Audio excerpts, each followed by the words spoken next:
Apple is not a growth company anymore. That's the headline, Will. I'm helping you on the Google hunt there. Just get right to it. Apple is not a growth company anymore.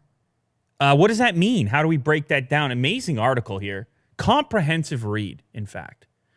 I believe it or not, I read it. I read sometimes. Okay. Believe it or not, before we film the show, I'm reading on the internet. You ever tried that before, Will? Yes. Failed miserably. You got a few lines in and Just fell asleep. catastrophic. That's okay. Help put you to bed, get you those REMs. Yeah. You need that too. Remember the clip from the other one with the deep sleep. Wash the brain out. You got a clean brain. The cleanse. Yeah. Yeah, so that's fine. Comprehensive read here about, well, basically about how you can interpret Apple's analytics. I mean, is that how you would reference their financial, their data, their earnings, their year over year? This you see, Will, this is Bloomberg. This show is, you're watching Bloomberg right now. Growth metrics. Yeah. KPIs. There we all go. that Now you're stuff. talking. Anyhow, so they had their best fourth quarter, and so everyone was fired up, and the investors are happy, and it appears as though these new phones, people are, in real life, people are talking about them. People are on YouTube watching videos about the iPhone 11 Pro. They're spending money, presumably selling a couple.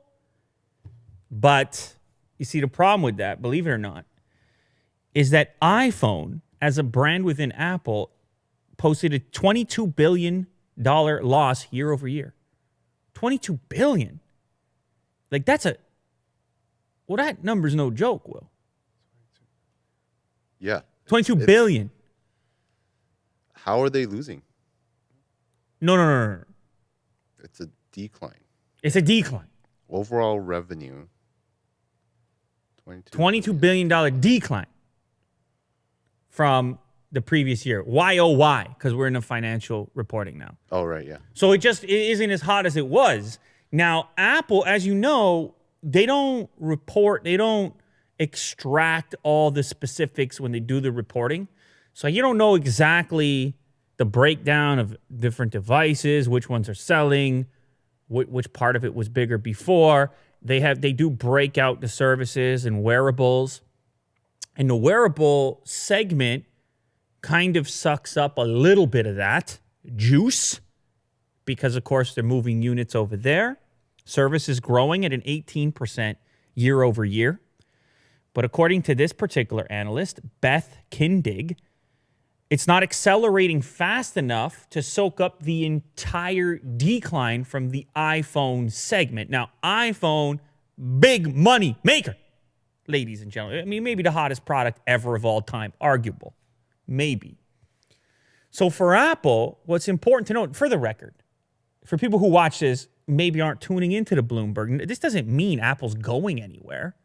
It just means that in terms of the trajectory of the company, where they started, where they went, and where they're going, you need to take into consideration the pace at which that may continue or it may change direction to a certain degree. So they are growing, but not the same pace as they were before in the past. The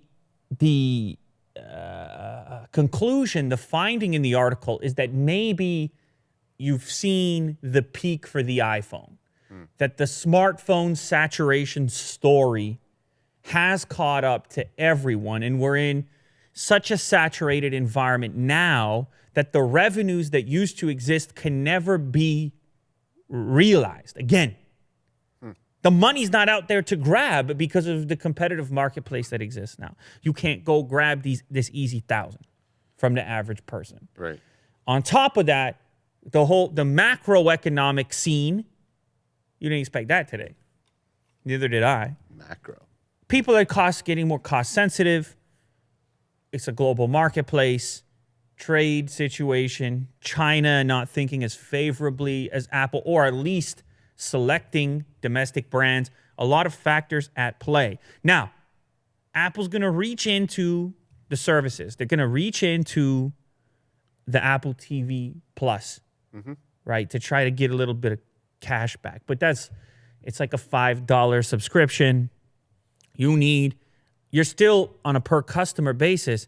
You can't grab hold of the lost revenue of the lack of the upgraders. Again, to reiterate, I know people here are tech fans, very militant at times. It doesn't mean Apple's not making a good smartphone. It doesn't mean Apple's going anywhere. It doesn't mean Apple doesn't have a boatload of cash reserves, second only, in fact, to Google. How about this for cash reserves? Sitting in cash, listen to this, also referenced in the article over here. They're sitting on, come on, I'm going to get it here. They're sitting on $102 billion cash reserves. And the only company sitting on more is Alphabet. That's Google's parent company. $117 billion in cash reserves. Now, apparently, some of this has to do with Apple spending money on stock buybacks. They used to have $122 billion in cash reserves. But the point here is that even with these new products they're coming out with and services, the wearables, you add it all up, you still can't make up that difference because of the powerhouse that the iPhone has been for revenue. And the fact that primarily Apple is still and will be an iPhone company for the foreseeable future. There's nothing big enough set that is sitting there ready to fight, to do business at the level that the iPhone was doing. There's nothing on deck. Anyway, so the point of this article, it's in depth. You can go deeper. You want to read. You want to do the whole business show like Willie Doo was talking. I mean, he got 3 pages over there. Yeah, it just keeps going. Look at that. I mean, graphs and everything. Now, of course, some people are going to disagree with this. Other people, investors, analysts, think everything's looking good. Maybe they overestimate. Maybe this one underestimates the potential for the services at $5 a month. But the point of it, important to note, the statement, the headline, the thesis is just that Apple isn't a growth company like they have been. Like, there's going to be a bit of a plateau because of how difficult it's going to be to find a profit margin, a revenue stream similar to what the iPhone has been able to do in the past for any smartphone company. Now, granted, could you come up with a new product category that we haven't seen yet? Could we live in the future? Could that happen? Of course. At which point, this could all change.